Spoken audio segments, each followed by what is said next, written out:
Il a fallu plus de 2 heures afin de réorienter cette baleine prise au piège dans une faible hauteur d'eau. C'est Rodouane El Ali, le responsable du club de plongée de l'Océanium de Dakar, qui a été alerté. Avec 10 plongeurs, il décide de se rendre sur place pour aider les militaires déjà présents. Concrètement, ce qu'il a fallu faire, c'était déjà mettre un peu de calme autour d'elle, donc faire en sorte que tous les bateaux s'éloignent. Après, ce qu'il fallait, c'était la guider un peu.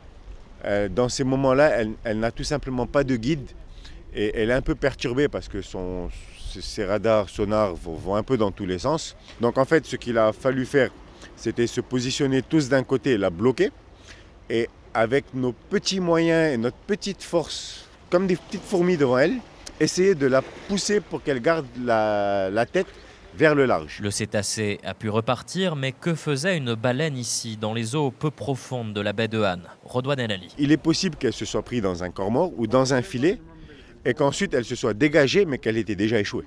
Elle ne s'est pas échouée de sa faute, hein. C'est pas sa faute, c'est la faute de l'homme. Les eaux de la baie de Han font partie des plus polluées au monde. Près de 2 tiers des industries sénégalaises se situent le long de la zone, d'après l'Agence française de développement. Des industries qui déversent parfois leurs déchets directement dans l'eau. William Delesso, Dakar, RFI.